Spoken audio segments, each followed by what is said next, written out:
Opportunities పరంగా ఇప్పుడు ఎలా ఉంది దీపు? ఇప్పుడు బ్యాండ్స్‌లో అయితే అందరు సింగర్స్ పాడుతున్నారు. అదే లైఫ్, అదే ఫ్యూచర్, అదే ఇన్‌కమ్ సోర్స్ అయిపోయింది ఆల్మోస్ట్ యాహ్! చాలా మందికి. దాని నుంచి ఆపర్చునిటీస్ తగ్గడం సినిమాల్లో. ప్లేబ్యాక్ సింగింగ్ ఒకప్పుడు వేరేలా ఉండేది. నేను పాడేటప్పుడు కూడా వెరీ లిమిటెడ్ సింగర్స్ ఉండేవారు. అంటే నేను రెగ్యులర్గా పాడేవాడిని. ఇప్పుడు ఏమైందంటే మన తెలుగులోనే టూ మెనీ సింగర్స్ ఉన్నారు. టూ మెనీ సింగర్స్ సౌత్ ఇండియాలో తెలుగులోనే ఎక్కువ సింగర్స్ ఉన్నారు మొత్తం. అంటే ఎక్స్పోజర్ అంత పెరిగిపోయింది అండ్ టాలెంట్ కూడా అంత వచ్చేసింది బయటికి. అవును. Everybody are singing very good. అవును. Who is going to be playback singer అనేది కన్ఫ్యూజన్ అయిపోయింది. అంటే అర్థమైందా? అవును. ఒక యూనిక్నెస్ అనేది తెచ్చుకోవాలి సింగింగ్లో, అప్పుడే ఆపర్చునిటీస్ వస్తాయి. చాలా మంది ఉన్నారు ఇప్పుడు లైక్ గీతా మాధురి ఉంది, తన యూనిక్నెస్ తనకు ఉంది. Exactly. That's why she's still surviving and she's still going. Correct. So ఆ యూనిక్నెస్ సంపాదించాలి మనం we have to explore our self. మనం కూర్చొని పాడుతూ ఉంటే రికార్డ్ చేసి వింటూ ఉండాలి, మాది మనకి ఎట్లా వినబడుతుంది అవమై సింగింగ్ అనేది. ఆపర్చునిటీస్ అనేవి ఇప్పుడు ప్రస్తుతానికి ప్లేబ్యాక్ సింగింగ్ అయితే హోప్స్ అయితే నాకేం లేవు. హోప్స్ పెట్టుకొని తర్వాత డిసప్పాయింట్ అయ్యే కంటే హోప్స్ పెట్టుకోకుండా నా వర్క్ నేను స్టార్ట్ చేశాను. ఇప్పుడు ప్లేబ్యాక్ సింగింగ్ ఒకటే లేదు ఇండస్ట్రీలో. యూట్యూబ్ ఉంది. YouTube is a very big platform, very big opportunity for everyone. Correct. For you also, for we also, for us also. అది దాన్ని ప్రాపర్గా యూజ్ చేసుకోవాలి. అంటే సినిమాల్లో పాడితేనే ప్లేబ్యాక్ సింగర్ అన్నట్టుగా లేదు ఇప్పుడు. ఇప్పుడు anyone can sing anywhere, anyone can be viral, anyone can be a playback singer. అంటే ఇప్పుడు ఎట్లా అయిపోయిందంటే we can create our own song and make a hit. Correct. Rahul Sipligunj కానీ, రామిరియాలా గారు కానీ, మంగ్లీ గారు కానీ, వీళ్ళందరూ యూట్యూబ్ నుంచి వచ్చిన వాళ్ళే. యూట్యూబ్ నుంచి వచ్చి వాళ్ళ సొంత మార్క్ క్రియేట్ చేసుకుని వచ్చారు. Anyone can build there profile, build there అంటే ఫస్ట్ నుంచి చేసుకుంటే వెళ్ళిపోవచ్చు. ప్లేబ్యాక్ సింగర్ అయితేనే సింగర్ అని ఎక్కడ లేదు. అసలు ఆ మాటకు వస్తే మేబీ అన్ని ఫీల్డ్స్ కి people are into too many things these days. India పెరిగిపోయింది, ఆపర్చునిటీస్ పెరిగిపోయాయి and people want to earn more. Tell me about you. అసలు ఎప్పుడు ఎక్కడ ఎలా స్టార్ట్ అయింది దీపు జర్నీ? ఇట్లా పర్టికులర్ ఈ టైంలో స్టార్ట్ అయిందని చెప్పలేను. నాకు ఊహ తెలిసినప్పుడు నేను పాడుతున్నాను, మ్యూజిక్ నేర్చుకుంటున్నాను. ఇంకా తర్వాత డివోషనల్ సాంగ్స్ ఎక్కువ పాడేవాడిని. డివోషనల్ సాంగ్స్ స్టార్టింగ్లో అంటే లైక్ సాయిబాబా పాటలు, వెంకటేశ్వర స్వామి పాటలు, అలాగే క్రిస్టియన్ డివోషనల్స్ పాడేవాడిని. సో అట్లాగే సాయిబాబా సాంగ్ ఒకటి పాడుతుంటే కీర్తన స్టూడియోస్లో మిక్కీ జైమల్ గారి ఫ్రెండ్ వెంకట్ అని ఆయన ఉంటారు. He heard my voice and he recommended to Mickey sir. Cut చేస్తే మిక్కీ సార్ ట్రాక్ ట్రై చేద్దామని అన్నారు. యాక్చువల్లీ ఆ సాంగ్ కేకేతో పాడిద్దాం అనుకున్నారు. బట్ నా వాయిస్ అప్పుడే ఫ్రెష్గా ఉంది కదా, ఫ్రెష్గా ఉంది వాయిస్, ఉంచేద్దామని డైరెక్టర్ గారు అంటే అప్పుడు ఉంచేశారనమాట. సో ఆ సాంగ్ వల్ల నాకు యమదొంగ సినిమాలో న్యాచురల్ సాంగ్ వచ్చింది. అప్పటికి కీరవాణి సార్ దగ్గర కోరస్ పాడడం స్టార్ట్ చేశాను నేను. శ్రీరామదాసు, ఛత్రపతి, వీటన్నిటికీ కోరస్ పాడాము అప్పట్లో. కీరవాణి సార్ దగ్గర కోరస్ పాడుతూ సాంగ్స్ పాడడం స్టార్ట్ చేశా. ప్యారలల్గా మణి సార్ కూడా పిలిచారు. మణి సార్ దగ్గర కూడా ట్యూన్స్ అవి పాడుతూ, సాంగ్స్ పాడుతూ అలా చాలా జర్నీ. ఆ ఎంట్రీ ఎలా త్రూ ఎల్ఎంఏ? ఏది కోరస్లు పాడడం? కోరస్ది ఎల్ఎంఏ. అంటే బేసిక్గా కిరణ్ సార్ అప్పుడే హైదరాబాద్ షిఫ్ట్ అయ్యారు. He was looking for male chorus batch. అన్నేళ్ళు చెన్నైలోనే చేశారు. చెన్నైలో అప్పట్లో చెన్నైలో ఆయన మెయిల్ కోరసే వాడలేదు.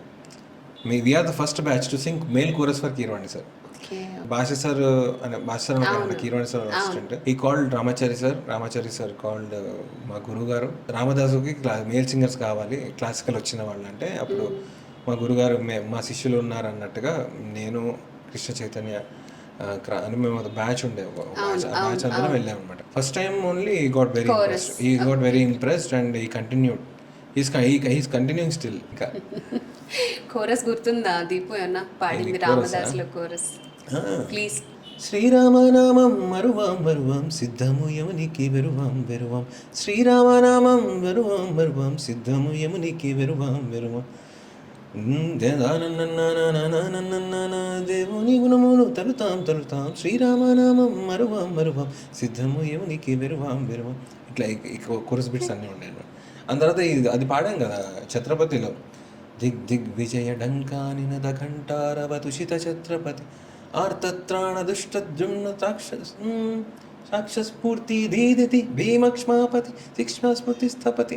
అప్పట్లో అసలు మామూలుగా లిరిక్స్ గుర్తులేవు. ఇప్పుడు కూడా లేదు అది ఆ బిట్టు మొత్తం మీరు అందరూ గ్రూప్ అయితే మొత్తం మేము వాడాము. ఆ సినిమాకి మొత్తం వర్క్ చేసాం. దాంట్లో ఆ కోరస్ బిట్ చాలా పాపులర్ అయింది. అవును.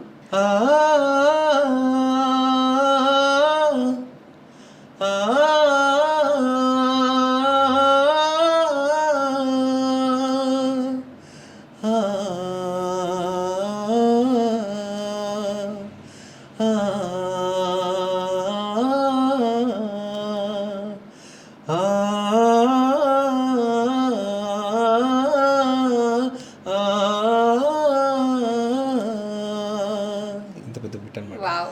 అది సూర్యుడు అంటారు కదా, ఆ సీన్లో వస్తుంది. తర్వాత విక్రమార్కుడులో నేను పాడిన బ్యాక్గ్రౌండ్ ఒక సాంగ్, అది ఒక చిన్న బిట్ చాలా పాపులర్ అయింది అప్పట్లో. అంతా డబ్బుమయం ఈ జగమంతా గోల్డ్మయం ఈ జగమంతా నగలమయం. అది ఆ బిట్ గుర్తుందా? ఆ సినిమా అసలు ఎంత నవ్వుకున్నామంటే మేము సినిమా చూసి. కోరస్ పాడడం ఏంటి, సాంగ్స్ ఏంటి, ఫుల్ సాంగ్స్ ఏంటి, అన్ని కూడా మంచి టైమింగ్, అసలు full hits back to back కదా. మంచి గాడ్స్ గ్రేస్ అంతే. దాని తర్వాత నాచోరి వచ్చింది. 10th క్లాస్ సినిమాలు పాడానని సీడీ ఇచ్చా అప్పట్లో. ఓకే. ఇవ్వగానే ఆయన చూసి ఏ సాంగ్ పాడావు అని చూసి చెక్ చేశారు. ఆయన ఐపాడ్లో ఆ సినిమాలో అన్ని పాటలు రిమూవ్ చేసి ఆయన ఒకటే పాట పెట్టుకున్నారు. ఆ సాంగ్ నేను పాడింది. ఆయనకు బాగా నచ్చిన పాట అనమాట. సో నువ్వు పాడావా, వెరీ గుడ్ అని ఇమీడియట్గా రాజమౌళి సార్తో మాట్లాడి నాచోరే రాజమౌళి సార్, కీరవాణి సార్ ఇద్దరు కూర్చొని టేక్ చేశారు.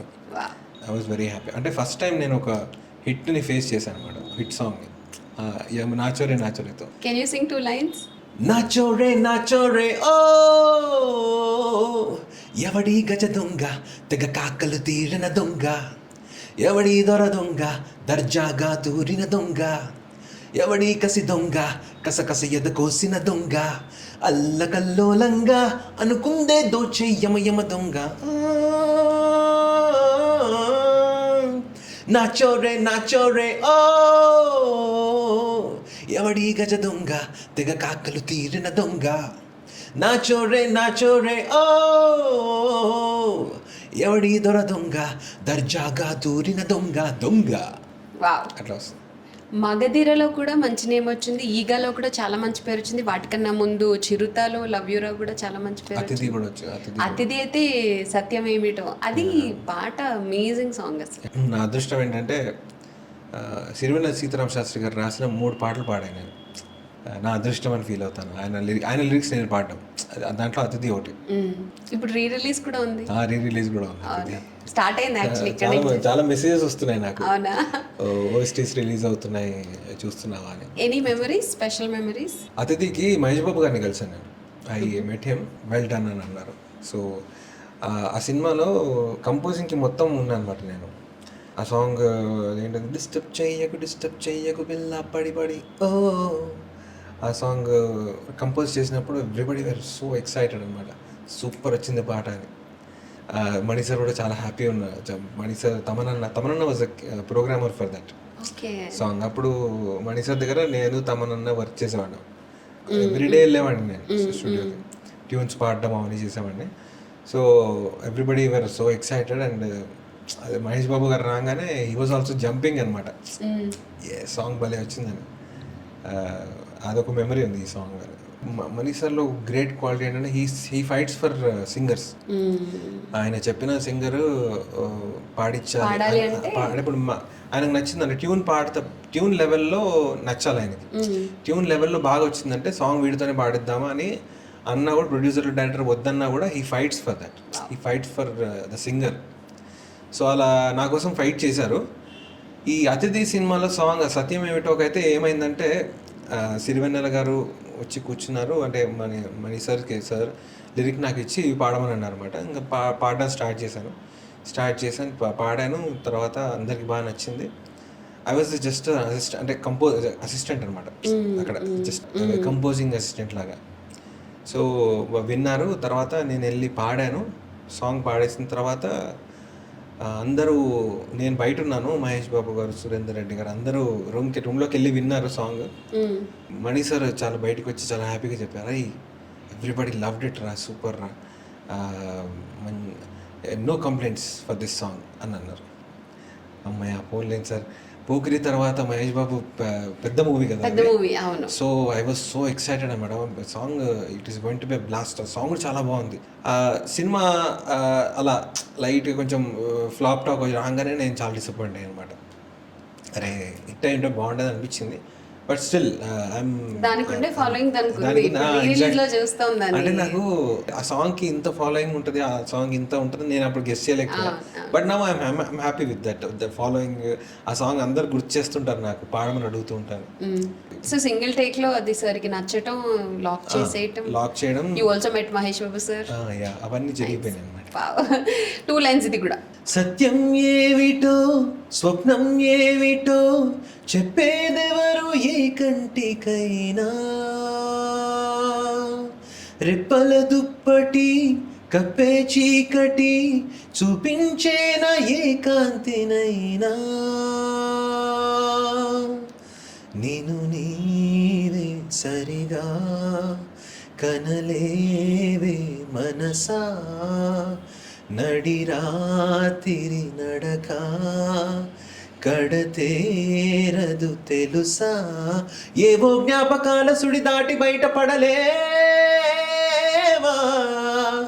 ఎన్నో తీపి సంగతుల రేపు పిలుపు వినలేవా. వావ్. యాక్చువల్లీ కిరణ్ సార్కి, మనీష్ శర్మ సార్కి, పెద్ద పెద్ద మ్యూజిక్ డైరెక్టర్స్కి పాడడం అనేది చాలా మందికి ఒక డ్రీమ్ కమ్ ట్రూ కదా. Kiran sir was a very big name, I know that. I mean is a legend. దగ్గర నుండి వర్క్ చేస్తా కదా నేను. ఆయన మెమరీ పవర్ కానీ, ఆయన ద వే కంపోజెస్ అని చెప్పే మాటలు వింటుంటే పిచ్చెక్కిపోతుంటుంది. అంటే అదే లెవెల్ ఆఫ్ థింకింగ్ అది చాలా హై ఉంటుంది. అంటే లెజెండ్స్ని దగ్గరగా చూస్తే ఇలాగే ఉంటుందేమో అనే ఫీలింగ్ వస్తుంది నాకు మనీష్ శర్మ సార్, కీరవాణి సార్తో వర్క్ చేస్తుంటే. సో నేను చాలా నేర్చుకుంటుంటాను మనీష్ సార్ దగ్గర, కీరవాణి సార్ దగ్గర. అంటే ఆల్ గుడ్ క్వాలిటీసే. కీరవాణి సార్ గురించి ఐడియా ఉంది కానీ నాకు మనీష్ సార్ గురించి ఐడియా లేదు, అసలు ఐడియా లేకుండా. సింగర్ తిడతారా, ఎందుకు తిడతారు, వై అంటే సరిగ్గా పాడరా, ఎందుకు పాడరు, బాగానే పాడతాను కదా. అంటే నేను కీరవాణి మనీష్ సార్ దగ్గరికి కొత్తగా వెళ్ళినప్పుడైతే నాకు అసలు ఒక్క తిట్టు కూడా అసలు అంటే తిడతారనే విషయం నాకు తెలియదు నిజంగా. బయట ఎవరు చెప్పలేదు కూడా నాకు. ఒక మ్యూజిక్ డైరెక్టర్ దగ్గరికి వర్క్ చేస్తున్నాను నేను, అదంతా తెలుసు నాకు. అలా జర్నీ కంటిన్యూ అవుతుంది. నాకు ఆయన కోపంగా కూడా నేను చాలా తక్కువ చూశాను అప్పట్లో. ఆయన తమనన్నని తిట్టడం చూసా, తమనన్న ఇద్దరు వాదన పెట్టుకోవడం చూసా. కానీ ఓకే వాళ్ళిద్దరు క్లోజ్ కదా, మేబీ అయి ఉంటుంది అనుకున్నాను. కానీ ఆయన తిడతారనే విషయం నాకు అసలు తెలియదు. అలా చాలా జర్నీ జరిగిన తర్వాత నాకు maybe he wanted me to improve my voice, I don't know. అలా ఇలా పాడు అని కొంచెం ప్రెషర్ చేయడం స్టార్ట్ చేశారు. ఇట్లా అంటే ఒక వాయిస్ ఒకలాగా పెట్టి పాడు అని అంటే చెప్పడం స్టార్ట్ చేశారు. నాకు అప్పుడు డౌట్ స్టార్ట్ అయింది అన్నమాట. ఏంటి నేను సరిగ్గా పాడట్లేదా, ఎందుకు చెప్తున్నారు సార్ ఇలాగా, అంటే ఈ సాంగ్కి ఇలా పాడాలా, అంటే నాకు అంత డైనమిక్స్ అంటే నాకు అలవాట్లేదు. అంత అంటే అట్లాంటి వాయిస్ కల్చర్లో పాడాలి ఈ సాంగ్ అనేది నాకు అప్పట్లో నాకు అంత అవగాహన లేకుండా. సార్ చెప్తున్నా, నేను వింటున్నా, చెప్పడం స్టార్ట్ చేశారు. నాకు మెల్లిగా నా మీద ఉన్న అప్పుడు ఫుల్ కాన్ఫిడెన్స్ ఉంటుంది అనమాట. కాన్ఫిడెన్స్ మెల్లిగా డౌన్ అవ్వడం స్టార్ట్ అయింది. నేను సరిగ్గా పాడలేకపోతున్నాను ఏంటి అంటే నాకు కాన్ఫిడెన్స్, నాకు మెంటల్ బ్లాక్ స్టార్ట్ అయిపోయింది అక్కడ మనీష్ సార్ దగ్గర. అంటే అప్పటివరకు నాకు అసలు ఫ్లాలెస్గా వెళ్ళిపోయింది జర్నీ. అలా మెల్లిమెల్లిగా కాన్ఫిడెన్స్ మెల్లిమెల్లిగా డౌన్ అవుతూ వచ్చింది. అలా చాలా సాంగ్స్కి జరిగింది. అంటే ఇప్పుడు మనీష్ సార్ మీద గొంతె విప్పాలన్నా నాకు సరిగ్గా పాడతానా లేదనే డౌట్ వచ్చేసింది. ఆ లెవెల్ వరకు వెళ్ళిపోయింది. అంటే అన్ని హిట్ సాంగ్స్ పాడిన తర్వాత ఈ జర్నీలో. తర్వాత ఇంకా వన్ ఫైన్ డే నాకు ఐ డోంట్ నో, నాకు కాన్ఫిడెన్స్ మొత్తం లో అయిపోయింది. నేను అసలు సింగర్నే కాదేమో, నేను అసలు సింగింగ్ పనికిరాను అని నేను ఇంకా మణి సార్ కాంపౌండ్ నుంచి బయటకు వచ్చేసాను. అంటే అది నా మెంటల్ బ్లాకే. అప్పుడు ఆయన ఒకసారి అన్నారు, 2 సార్లు అన్నారు. తర్వాత ఇంత ముందు బాగానే నడిచింది కదా బండి, ఇప్పుడు ఎందుకు నడవట్లేదు, నేనేమైనా తగ్గిపోయానా, నాదేమైనా తగ్గిపోతుందా, టాలెంట్ తగ్గిపోతుందా, నా కాన్ఫిడెన్స్ లూజ్ అవ్వడం ఇష్టం లేక I don't want to lose my confidence. నేను బయటకు వచ్చాను. దాని తర్వాత మళ్ళీ సార్ దగ్గరికి వెళ్ళాను 2-3 సార్లు. వెళ్ళిన తర్వాత ఒక 2-3 సాంగ్స్ కూడా పాడిన తర్వాత బయటకు వచ్చిన తర్వాత కూడా. బట్ రెగ్యులర్గా వెళ్ళాం మానేశాను, తగ్గిపోయింది అంతే. అది అంటే ఐ డోంట్ నో, అది నేను తప్పు చేశానా, కరెక్టే చేశానా నేను ఆపర్చునిటీస్ మిస్ అయ్యాను ఇవన్నీ డౌట్స్ వస్తూ ఉంటాయి నాకు.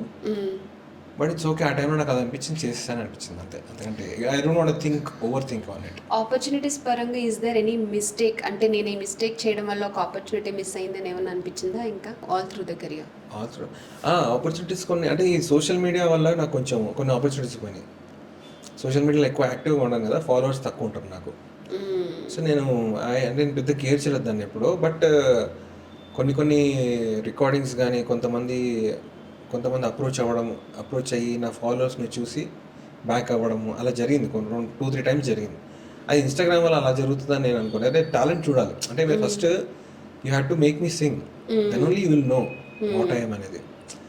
అలా ఫాలోవర్స్ చూసి హౌ యూ కెన్ డిసైడ్ అనేది ఇలా కూడా మిస్ అవుతాయని నేను అప్పుడు నేర్చుకున్నా. అందుకనే ఇప్పుడు suddenly started actually I wanted to do this since long actually. But నేను బద్ధకంలో చేయలేదు. బట్ ఇప్పుడు నేను రెస్పాన్స్ బాగా వస్తుంది కదా, ఐ వాంట్ కంటిన్యూ ఇట్. కొంచెం ఫాలోవర్స్ని పెంచుకోవాలి. సో లౌడ్గా ఉండడం ఇష్టం ఉండదు, అన్నెసరీ కాంట్రవర్సీలోకి వెళ్ళడం ఇష్టం ఉండదు. యు ఆర్ లైక్ ఒక స్మూత్ పాత్ అంతే. I enjoy my life. You enjoy your life. నేను ప్రతి మూమెంట్ ఎంజాయ్ చేస్తాను. ఇన్బిల్ట్గా ఒక పీస్ అని ఒక చిప్ ఉంది నాకు. నేను ఎక్కువ ఓవర్గా ఎక్సైట్ అవ్వను దేనికి. ఎక్కువ కోపం రాదు. కోపం వచ్చినా కూడా ఫర్ మూమెంట్ ఉంటుంది. కానీ గట్టిగా ఒకసారి గట్టిగా మొత్తం కక్కేసిన తర్వాత మళ్ళీ కామ్ అయిపోతాను. కోపం అలా ఉంటుంది. ఎక్సైట్మెంట్ అంటే హ్యాపీగా ఎక్కువ ఉంటాను. మీ బ్యాచ్